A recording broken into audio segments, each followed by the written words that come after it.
At last, I now give you the floor to Professor Juan Carlos Castilla from Pontificia Universidad Católica de Chile, who will present Mi Chile Largo y Ancho, My Long and Wide Chile. Morning. Thank you very much to organizers for the invitation. And this is going to be a change of gear.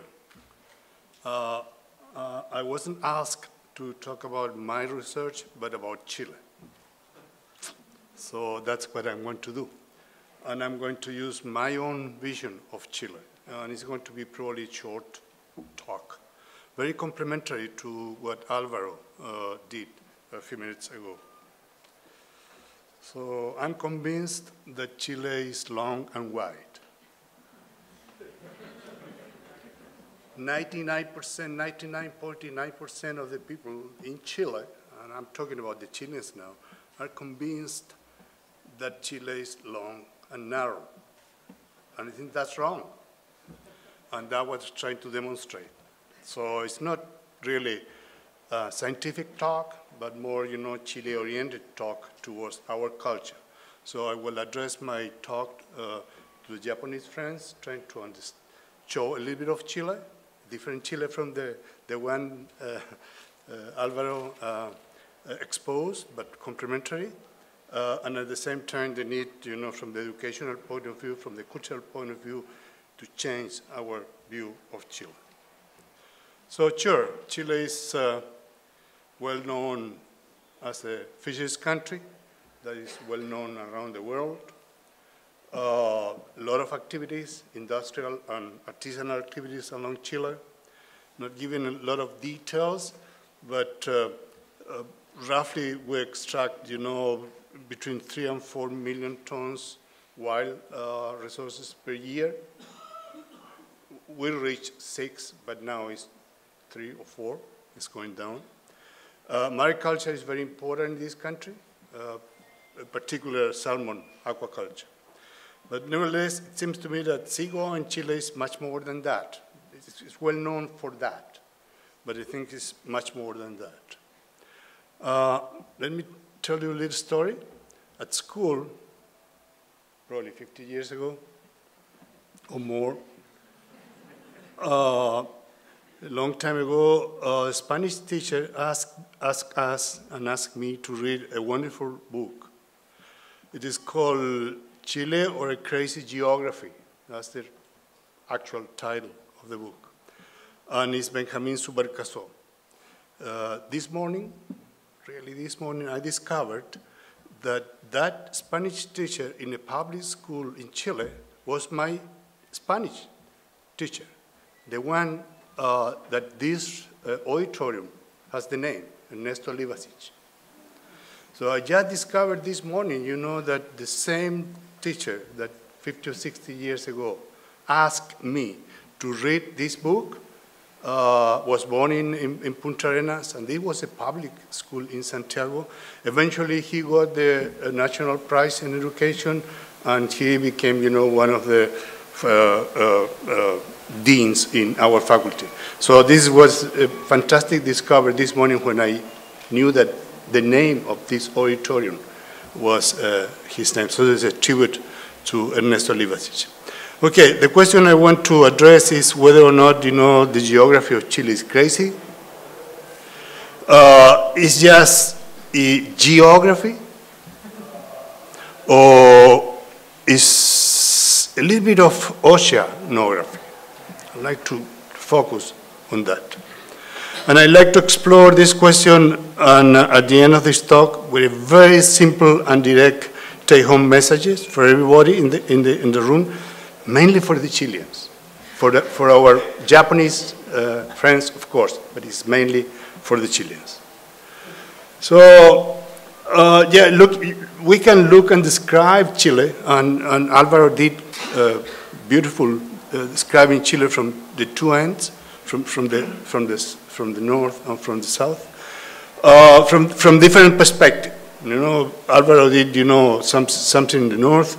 And sure, we can look Chile, from the plateau in the Atacama or the desert in the Atacama, so much different from what is going on in central Chile. This is what I see from my window every morning in Santiago. You know, this is the Andes Mountains in winter.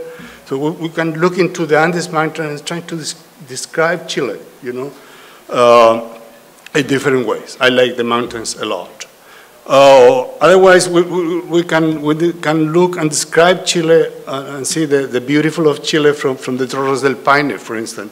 Hope you're going to see it if it's not cloudy in this region.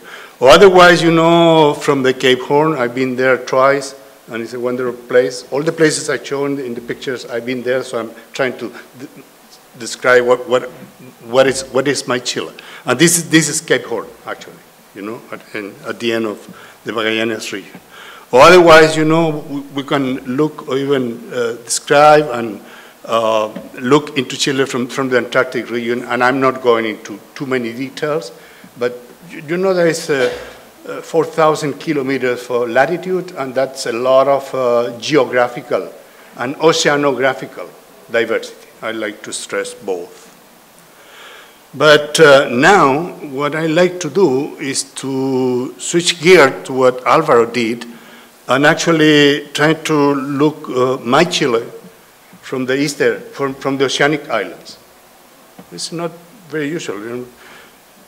You will ask, you know, Chileans about the Desventuradas Islands. Say, what's that?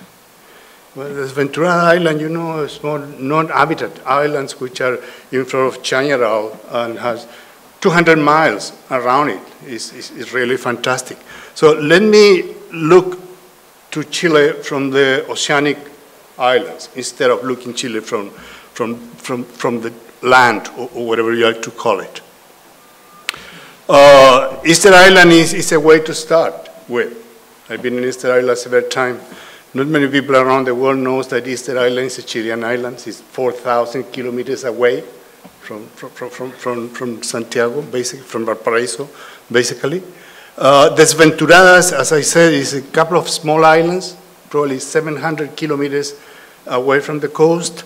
And then the archipelago, Juan Fernandez Archipelago, once again, about 7,000 kilometers from the coast. Easter Island is, the Rapa Nui's population is there. It's about 6,000 people live there. And Juan Fernandez Archipelago, there is a local fisheries population.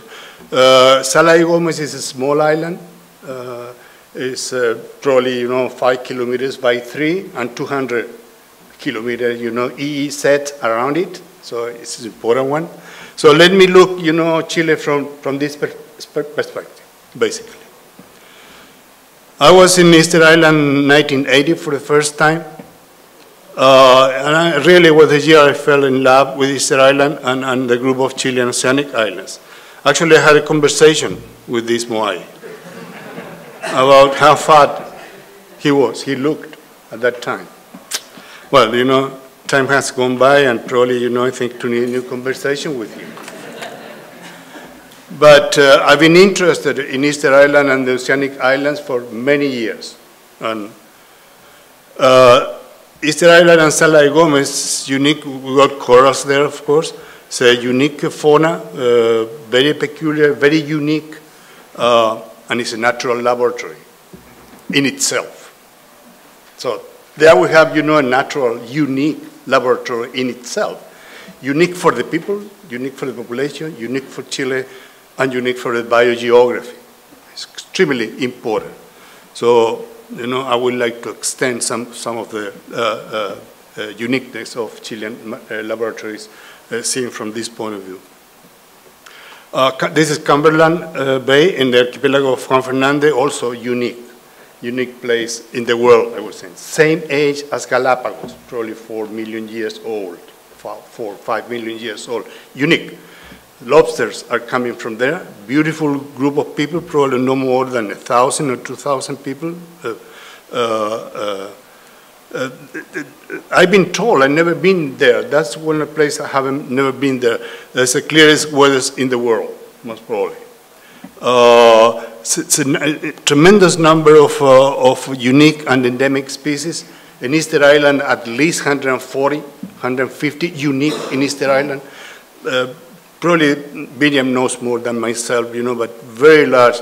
Probably 30% of the fauna of the Chilean oceanic island, between 25 and 30% are endemic.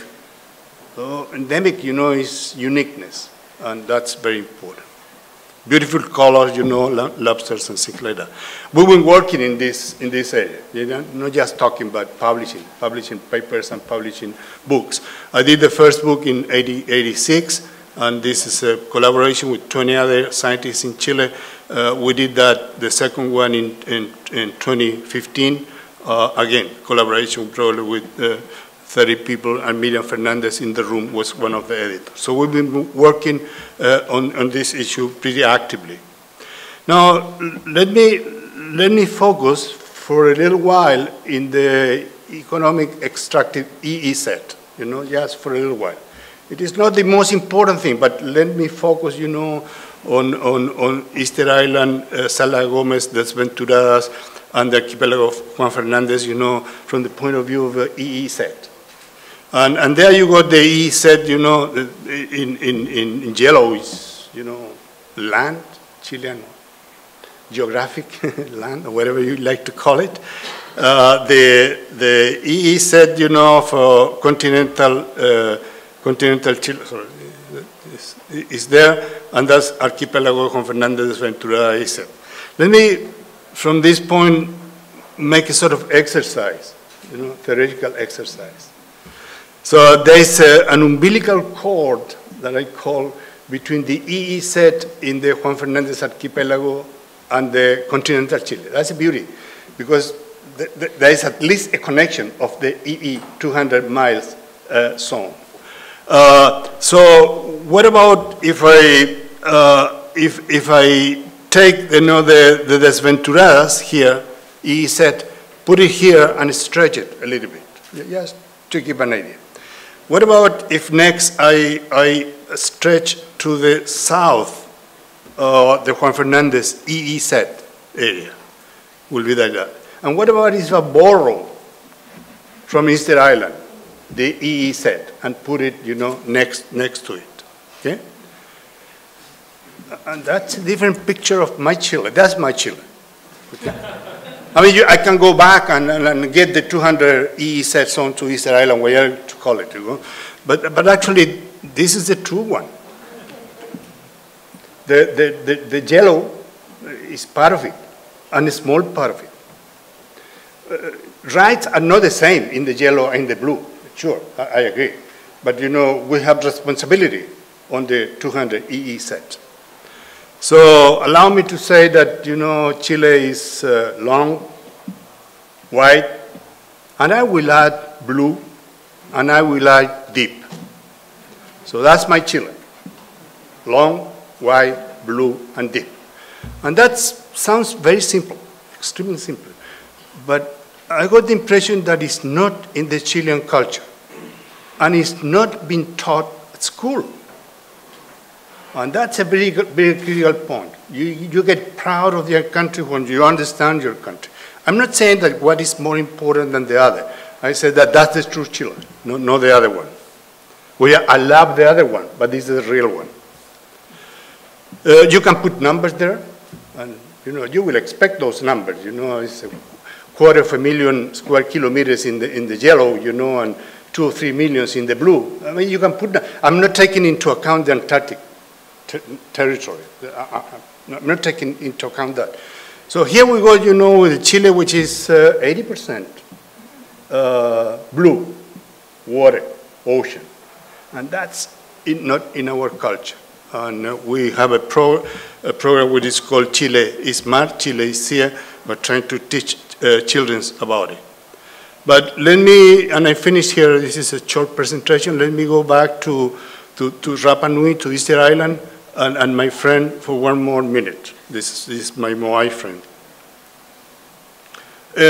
It is more than EEZ.